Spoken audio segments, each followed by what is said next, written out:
우리 말씀 함께 보도록 할까요? 함께 나눈 말씀은 요한복음 말씀입니다. 요한복음 20장 19절부터 23절까지 말씀입니다. 요한복음 20장 19절부터 23절 말씀입니다. 우리 같이 한 목소리로 봉독을 할까요? 19절부터 23절까지 말씀입니다. 이날 곧 안식 후 첫날 저녁 때에 제자들이 유대인들을 두려워하여 모인 곳의 문들을 닫았더니 예수께서 오사 가운데 서서 이르시되 너희에게 평강이 있을지어다. 이 말씀을 하시고 손과 옆구리를 보이시니 제자들이 주를 보고 기뻐하더라. 예수께서 또 이르시되 너희에게 평강이 있을지어다. 아버지께서 나를 보내신 것 같이 나도 너희를 보내노라. 이 말씀을 하시고 그들을 향하여 숨을 내쉬며 이르시되 성령을 받으라. 너희가 누구의 죄든지 사하면 사여질 것이요 누구든지 죄든지 그대로 두면 그대로 있으리라 하시니라. 아멘. 저번 주에 함께 나눴던 종료주일 그리고 고난주간 새벽 기도회 가운데 우리가 십자가를 함께 나눴습니다. 여러분들 기억하십니까? 매일마다 예수님의 한 말씀씩을 통해서 그 십자가에서 나타나고 있는 의미들을 함께 나눴습니다. 용서의 십자가였죠. 구원의 십자가, 사랑의 십자가, 고통과 고독과 성취의 십자가. 금요 기도회 가운데 함께 나눴던 마지막 십자가는 승리의 십자가였습니다. 십자가는 한마디로 말씀을 드리면 예수님입니다. 십자가는 그 십자가 자체가 예수님의 삶을 우리 모두에게 보여주고 있고 예수님의 7마디가 결국 우리에게 보여주시는 예수 그리스도를 보여주고 있는 거지요. 그리스도인이란 이 십자가를 자랑하는 자들인 줄 믿습니다. 사도 바울이 갈라디아서 6장 말씀 가운데 십자가 외에는 자랑할 것이 없다라고까지 고백을 했지요. 우리 모두에게 이 자랑이 있기를 원합니다. 그때 당시에 이 십자가를 자랑한다는 것은 정말 꿈에도 할 수 없는 고백입니다. 그만큼 그때에는 십자가 처형 방법이 있었기 때문에 그 십자가를 자랑한다는 것 자체가 용납할 수 없는 그때에 사도 바울은 십자가를 자랑한다 고백을 하지요. 우리의 시선도 오로지 그 예수님과 십자가에 있기를 간절히 소원합니다. 그리고 예수 그리스도를 만남으로 우리의 삶 중심에 그 십자가가 살아있기를 주님의 이름으로 간절히 축원드립니다. 이제 십자가에 죽으셨죠. 그리고 예수님의 그 몸을 아리마다의 사람 요셉에 의해서 빈 무덤에 모시게 됩니다. 그때 함께 했던 여인들이 있지요. 사복음서 전체를 다 보면 그 여인은 오늘 요한복음에는 막달라 마리아만 나오는데 새벽에도 나눴듯이 20장 2절 끝에 보면 우리가 알지 못한다는 표현을 보면 막달라 마리아 한 명만은 아니었던 것 같아요. 마테마가 누가복음을 보면 거기에 막달라 마리아, 야고보의 어머니 마리아, 그리고 요한나, 살로메 그 외에 다수의 여인들이 함께 있었던 것을 발견할 수 있습니다. 근데 한 가지 한번 생각해 볼까요? 이 여인들의 마음 어땠을까요? 이 여인들은 예수님의 부활을 알고 무덤에 갔을까요? 아니요, 그렇지 않습니다. 이들은 그냥 무덤을 찾아간 이유는 뭐냐면 예수님을 급하게 무덤에 모셨기 때문에 향품을 제대로 바르지 못했어요. 예수님의 장례를 다시 한번 제대로 해드리기 위해서 6월절 지난 다음 날 새벽에 이 무덤으로 찾아갑니다. 누가복음 복음에 보면 누가 우리를 위해서 이 돌을 막힌 돌을 옮겨 놓을 수 있을까라고 서로 의논하면서 가는 장면이 나와요. 이들의 마음은 어떻겠습니까? 무덤을 찾아갔던 심정, 그들에게는 슬픔이 있었겠지요. 탄식과 걱정과 근심과 깊은 괴로움 가운데 아마도 모든 삶이 다 무너진 것 같은 그 마음을 가지고 그 무덤에 가지 않았을까요? 여러분, 우리는 어디로 가고 있습니까? 우리는 어느 곳에 머무르려 하십니까? 이들이 찾아갔던 그 무덤은 어떻게 되어 있던가요? 무덤 문이 열려 있습니다. 그리고 그 안에 아무도 없었던 거지요.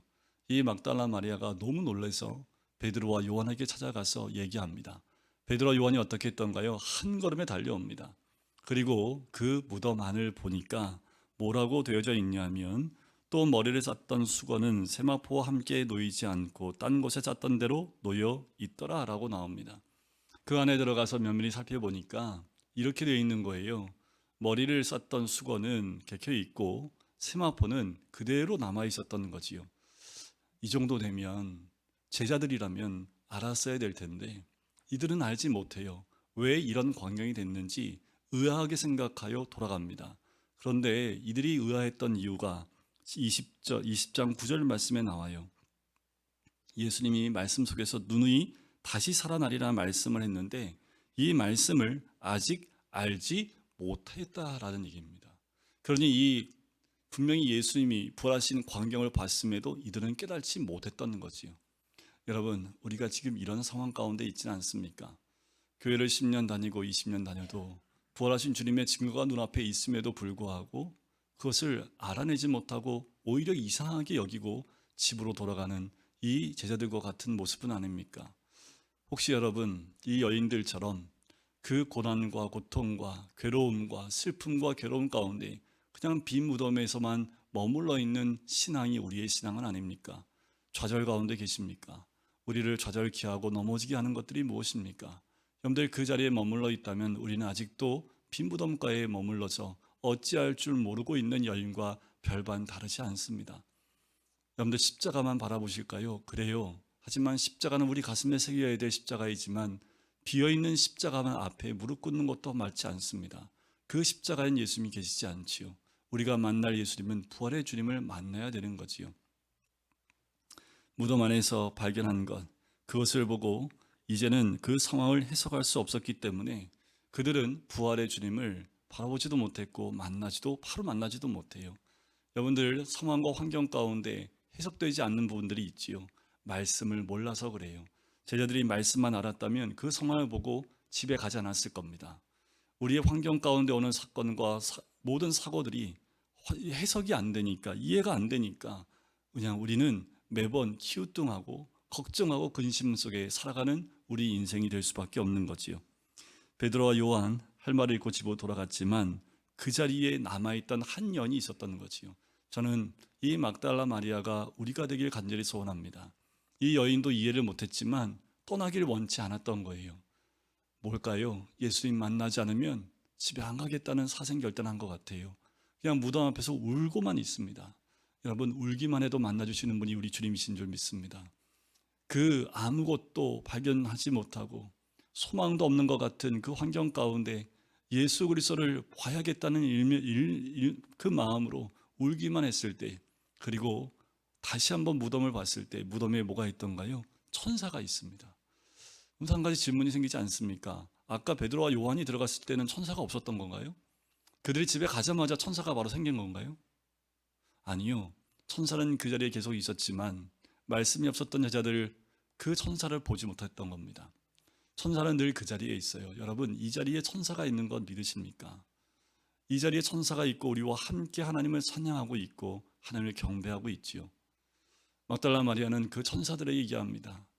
네, 주님을 좀 보게 해달라고. 누가 가져갔으면 제가 모시고 올 테니까 나한테 좀 알려달라고 이야기를 합니다. 그때 예수님이 서 계셨지요.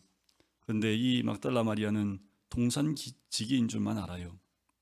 그때 예수님이 마리아의 이름을 부릅니다. 마리아야. 그때 마리아는 그분이 예수 그리스도 부활의 주님인 것을 알게 되지요. 여러분들, 이 여자의 심정이 어떻을까요? 이게 그리스도인입니다.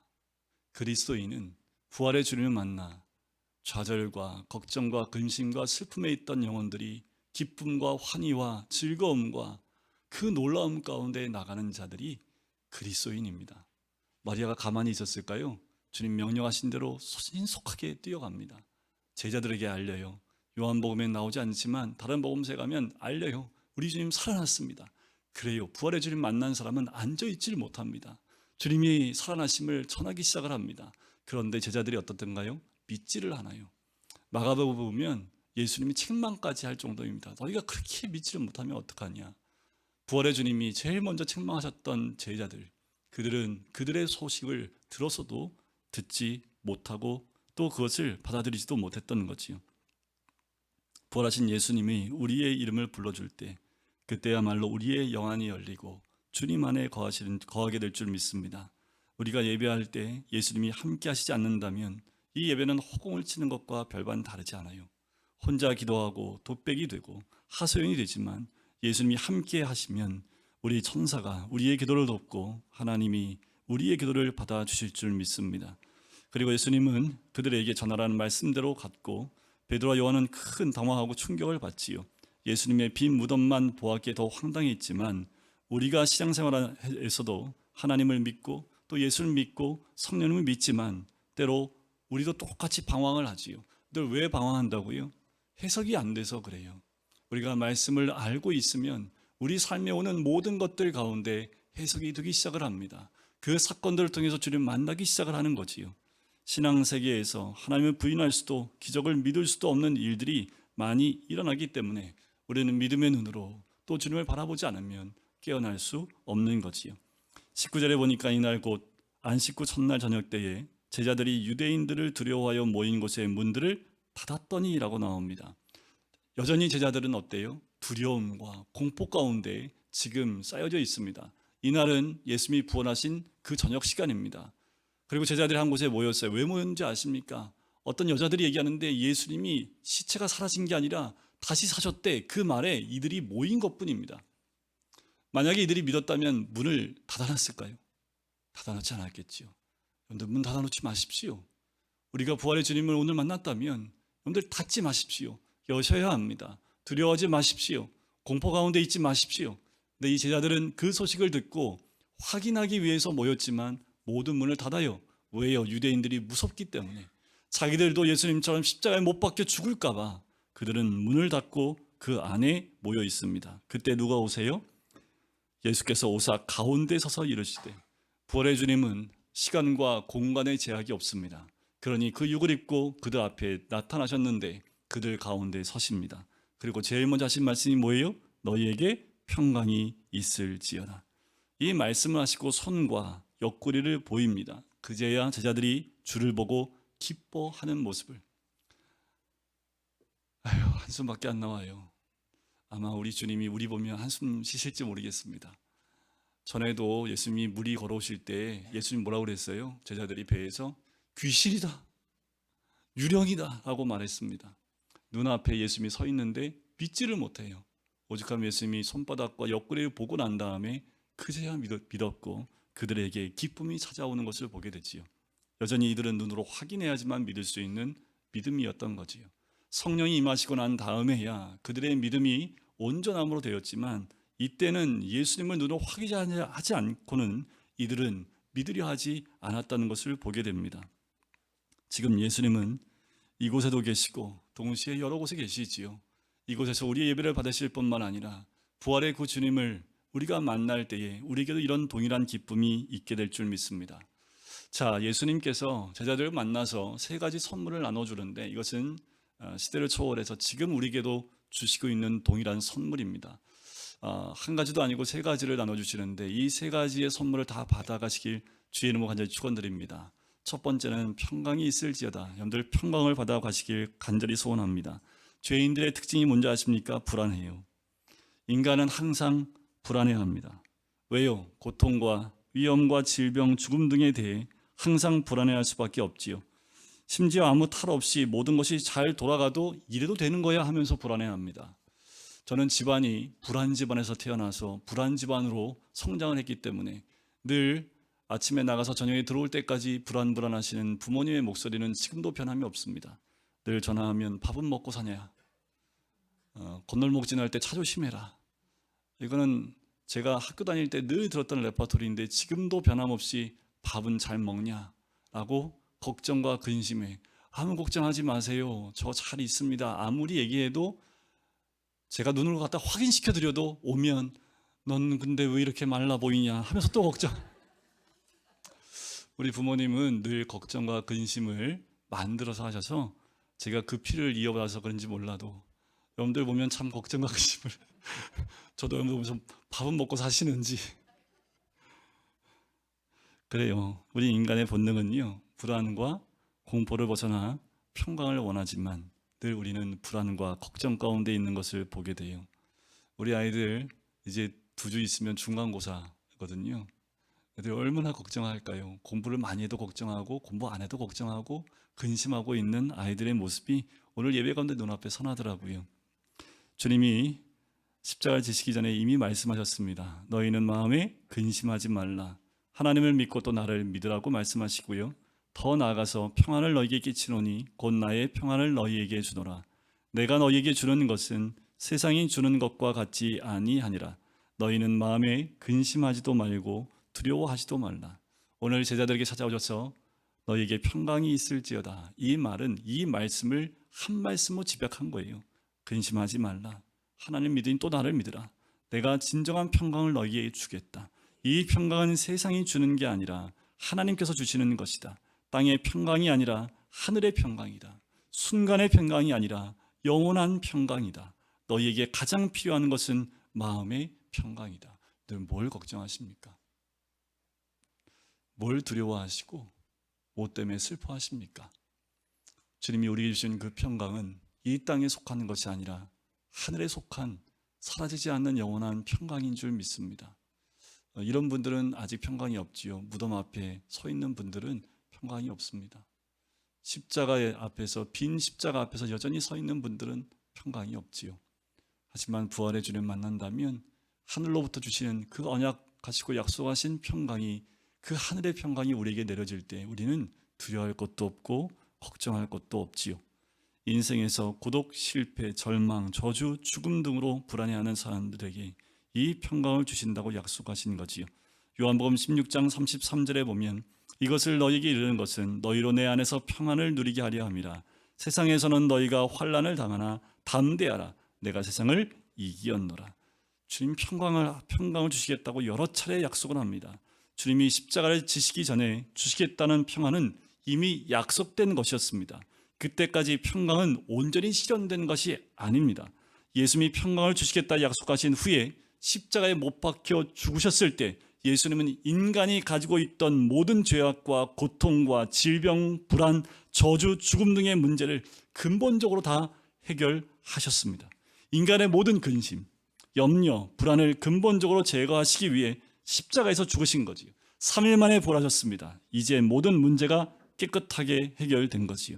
그리고 불안에 떨고 있는 제자들에게 단숨에 달려와서 너희에게 평강이 있을지어다 라고 선포하시는 겁니다. 여기에 평강은 예수님이 부활하신 후에 주어지는 성취된 평강입니다. 예수님은 십자가를 지시기 전에 평강을 주시겠다 약속하셨지요.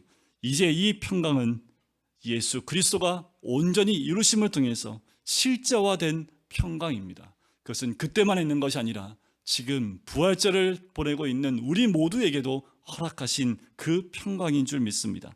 따라서 예수님의 평강은 약속에서 완전한 승리로 변한 거지요.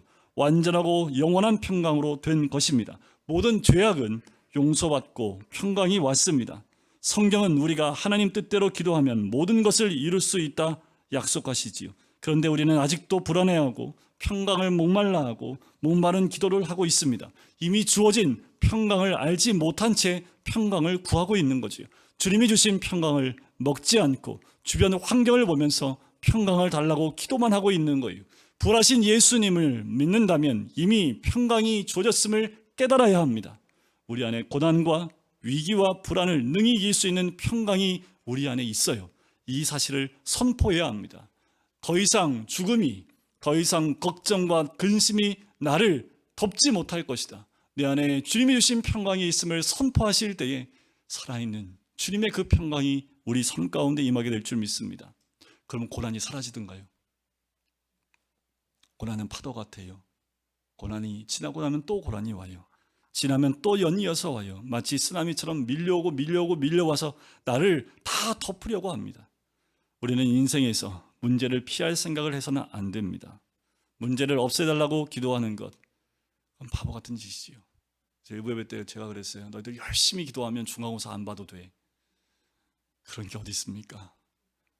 중간고사 안 보게 해달라는 기도를 한다면 그거는 옳은 기도가 되지 않겠지요.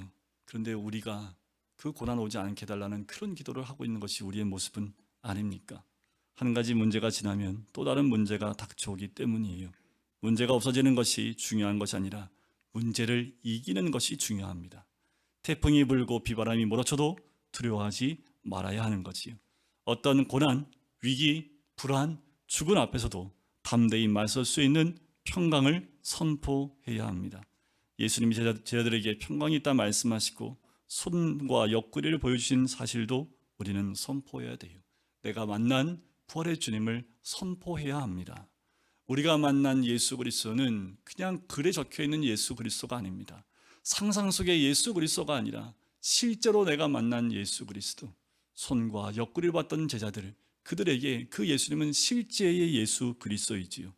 이미 온 평강을 선언한다면 그 평강이 예수 그리스도를 통해서 우리에게 충만하게 임할 뿐만 아니라 나를 통해서 내 가족에게 또 친척들에게 우리 일하는 일터 위에 그 평강이 나눠지게 될 줄 믿습니다.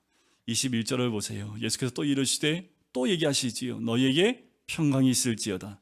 아버지께서 나를 보내신 것 같이 나도 너희를 보내노라. 아멘. 주님 우리를 보내십니다. 이것이 두 번째 선물이에요. 하나님은 예수님을 이 땅에 보내셨지요. 우리 주님은 우리를 어디로 보내셨을까요? 이것은 무엇을 의미합니까? 파송을 의미합니다. 이미 제자들에게 2명씩 짝지어 파송을 보내셨던 그 파송인데 그것과 달라요. 이제 그리스도인들에게 평강이라는 축복이 주어지고 그 뒤에 따르는 파송, 하나님이 우리에게 건강과 시간을 주신 이유가 뭘까요? 하나님이 우리에게 경제력을 주신 이유가 뭘까요? 하나님이 우리에게 달란트를 주신 이유가 뭘까요? 하나님이 이 사회에서 지위와 권력을 주신 이유가 도대체 무엇일까라는 거예요. 이 모든 것을 허락하신 이유는 단 한 가지입니다. 그 모든 것을 통해서 하나님께 영광 올려드리는 삶을 살라는 거예요. 하나님이 사람들에게 건강, 시간, 돈, 명예, 지위, 권력 등을 주신 이유는 그분께 영광을 돌리라는 거지요. 어떻게 해요? 그 모든 것들을 통해서 주를 위해서, 하나님의 영광을 위해서 그 모든 것들을 쓰기 시작할 때 내 주변에 있는 모든 자들이 예수 그리스도의 영광을 보기 시작합니다. 오늘 우리가 이 자리에 모여 있는 것은 바로 하나님의 일을 하기 위함입니다. 하나님의 일이 뭘까요? 예수 그리스도를 믿는 겁니다. 그 믿음의 삶이 우리 삶 가운데 나타나는 겁니다. 그것이 바로 파송된 사람들이 보여야 될 모습, 예수 그리스도를 믿는 것이 바로 하나님의 일이지요. 우리는 저마다 파송된 자리가 있습니다. 여러분들 가정에 파송되셨지요. 여러분들 직장으로 파송되셨지요. 여러분들 만나는 모든 자들에게 파송받은 자들입니다. 그리스도인의 최대 영광은 파송받아 가는 것입니다. 주님의 부르심을 받아 가난한 곳으로, 병든 곳으로, 더 낮은 곳으로 가는 거지요. 그런데 예수 그리스도를 믿고 있음에도 불구하고 하나님이 여러 가지 우리에게 많은 것들을 채워줬음에도 불구하고 여전히 더 좋은 곳으로, 더 편한 곳으로, 더 안락한 곳으로 향하여 가고 있지 않습니까? 자꾸 높은 곳으로만 가려 하지 않습니까? 자꾸 돈 있는 곳만 가려 하지 않습니까? 높은 위치에 있던 사람이 낮은 곳으로 가는 것은 부끄러운 일이 아니라 예수 그리스도를 닮아가는 일이지요. 하나님을 갈망하는 사람들을 찾아 떠나가는 것, 주님의 명령에 따른 일입니다. 저희가 튀르키예와 시리아의 지진 때문에 구제원금을 보냈지요. 계속해서 튀르키예에서 사진들이 날라옵니다. 그곳에 구제 물품을 가지고 전해주시는 것들을 사진을 찍어서 보내요. 공개적으로 이런 사진들을 오픈하면 되지 않기 때문에 구제 헌금을 보냈던 그 교회에만 그렇게 사진을 보내십니다. 4만 명이 넘게 죽었고 가족이 죽었고 친척이 죽었는데 살아있는 사람은 또 살아야 되기 때문에 그 고통 가운데 있는 그들에게 먹을 거 하나 주는데 그들의 얼굴에 웃음이 들어옵니다. 잠잘 때 담요 하나, 텐트 하나 줬는데 그들의 얼굴에 한박 웃음이 있는 것을 보게 돼요. 그리고 음식을 나눠주며 함께 앉고 함께 음식을 먹으며 그들 가운데 얼굴에 생기가 도는 모습을 봅니다. 하나님의 사랑이 그들 가운데 전해지는 거지요. 이 사건 가운데 제일 먼저 달려갔던 사람들이 선교사님들입니다. 그들의 아픔에 함께 동참하고 함께 아파하며 함께 그 우리가 보내드린 구제의 작은 그 물질을 통해서 그들에게 자금이나마 하나님의 희망과 소망과 사랑을 나눠줬을 때 그것이 바로 주님이 우리에게 주신 달란트를 올바로 쓰는 그 모습 아니길까요? 지금도 아직 그 폐허에서 회복되지 않았기에 전 세계에서 계속해서 도움의 손길들이 도착하고 있습니다. 우리가 있어야 될 곳은 낮은 곳입니다. 아파하는 자들의 마음입니다.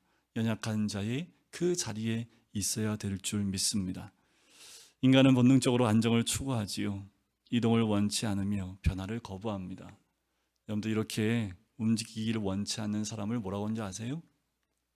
그리고 가만히 있고 싶어하는 사람을 뭐라고 하는지 아세요? 시신과 같다고 하지요. 시체는 안 움직입니다. 변화되는 거 원치 않아요. 여러분, 우리는 시신 아닙니다. 시신이 되고 싶은 사람은 그냥 무덤에 있으면 되겠지요.